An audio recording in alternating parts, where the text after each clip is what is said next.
All right, so today Heather Nauert, who is acting under Secretary of State for Public Diplomacy and Public Affairs, has come out and said that the State Department has confirmed that they have indisputable evidence that it was Syria who launched the chemical attack on their people. And we can say that the Syrian government was behind this attack. We talked about this the other day. The White House has addressed this as well. Now, this looks quite familiar to me.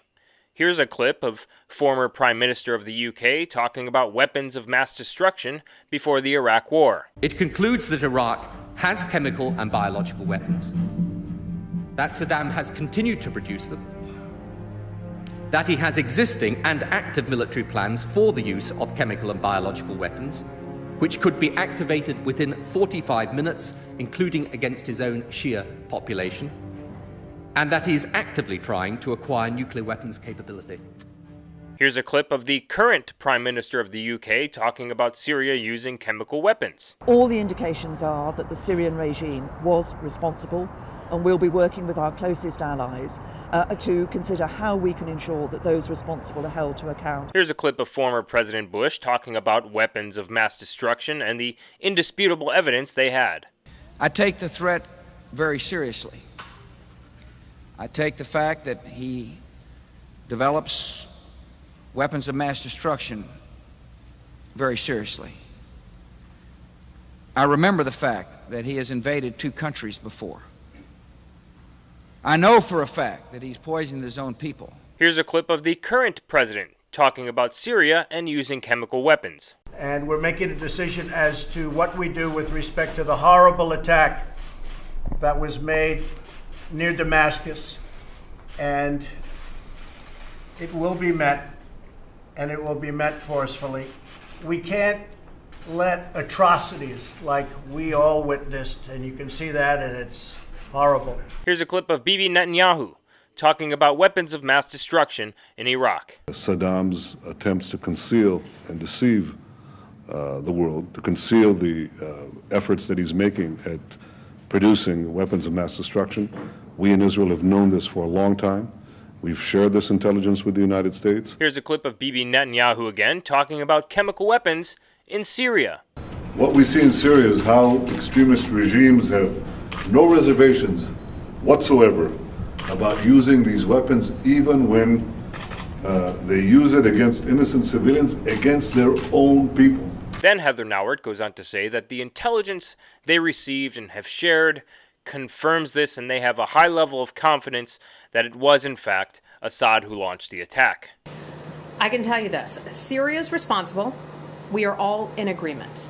But at what level of confidence are you that that Syria was responsible? I mean, there's having proof and believing that they did it, and then there's incontrovertible proof and a high level of confidence and assurance. A very high level of confidence.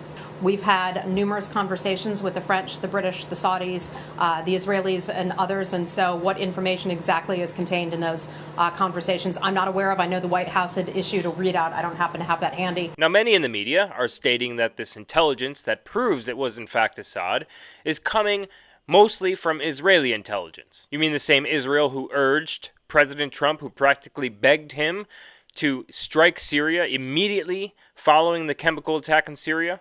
You mean the same Israel that groveled before Trump, begging him to keep his troops in Syria after he announced that he was going to pull them out? The same Israel that provided most of the intelligence that everyone pretty much went off of that led us to war in Iraq, a war that killed over 500,000 people. Yep, here's from Fox News. Prior to the invasion in Iraq, the Israeli services reported that Iraq had large amounts of weapons of mass destruction. Here's from the Chicago Tribune. Israel inflated the Iraq threat. Here's from The Guardian. Israel knew Iraq had no weapons of mass destruction. Also, let's not forget the time that Paul Wolfowitz and Douglas Feith, who worked for pro-Israel think tanks, altered intelligence and used unverified eyewitness reports from Israelis that stated, according to Israeli sources, Addo was handed a vacuum flask of anthrax by his Iraqi contact. Now, this is the same intelligence that prompted Colin Powell to make this UN speech, reiterating the so-called anthrax, which eventually led us into war with Iraq. Less than a teaspoon of dry anthrax, a little bit about this amount. This is just about the amount of a teaspoon. Less than a teaspoonful of dry anthrax in an envelope shut down the United States Senate in the fall of 2001. Iraq declared 8,500 liters of anthrax, but UNSCOM estimates that Saddam Hussein could have produced 25,000 liters. If concentrated into this dry form, this amount would be enough to fill tens upon tens of thousands of teaspoons. And Saddam Hussein has not verifiably accounted for even one teaspoonful of this deadly material. Now here's a news clip after they exposed Douglas Feith for his doctored intelligence coming from Israel. Feith used his Pentagon office to produce alternative intelligence reports that link Saddam to al-Qaeda, then passed them on to the White House. Some of it, like a report that 9/11 hijacker Mohammed Atta met with Iraqi intelligence in Prague, has been widely discredited. People were told we were going to war in Iraq was because an imminent attack with weapons of mass destruction was about to happen. I don't believe anybody in the U.S. government said that. This is Donald Rumsfeld. Iraq poses a serious and mounting threat to our country. No terrorist state poses a greater or more immediate threat to the security of our people and the stability of the world than the regime of Saddam Hussein. The Iraqi regime is a threat to any American. There is no doubt that Saddam Hussein now has weapons of mass destruction. Yep, the evidence that we went off of was almost completely Israeli intelligence that constructed our decision to go into the Iraq war, which your sons and daughters died for. Remember that Clinton email I showed you from WikiLeaks in the last video, the one that stated the best way to help Israel is to overthrow the Assad regime in Syria? Yes, this war, just like the last one, just like many others, are for Israel's interest. Now this guy admits it. What is the American national security interest that would be served by regime change in Syria? Well, if you care about Israel, you have to be interested at least. If you care about Israel, and this guy certainly openly admits it. What does Ambassador Bolton think is the greatest threat to America today? Iran literally on Israel's border, flying drones into Israeli airspace. There haven't been any Iran-sponsored terror attacks in this country that I'm aware of in the last 25 years. There have, of course, been many sponsored by Saudi Arabians, the Gulf states, and the Sunni Arab world.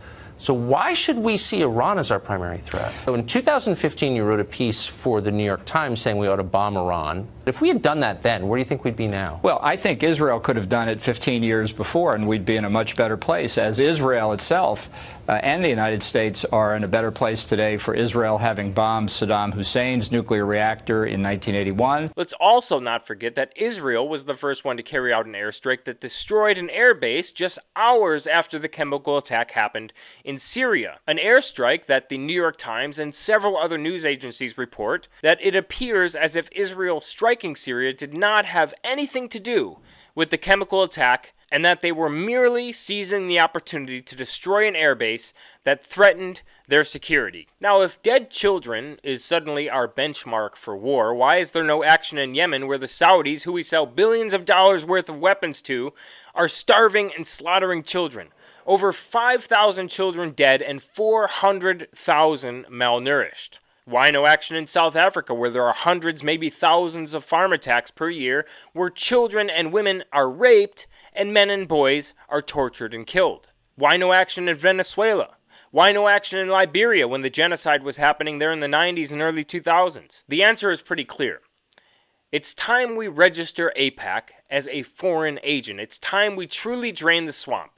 Now, I believe Trump has been compromised and handcuffed by the deep state mafia, coercing him to bring in Bolton, who was one of the Iraq war architects, and who says that we must bomb Iran immediately. I believe that Trump was threatened by the deep state mafia to pardon Bolton's close friend and neocon Scooter Libby. I believe that Trump was threatened to hire neocon Pompeo. I believe that Trump has been severely compromised and threatened by the deep state. Maybe the Trump Tower fire was not just a coincidence. And this war, just like many others, has nothing to do with oil.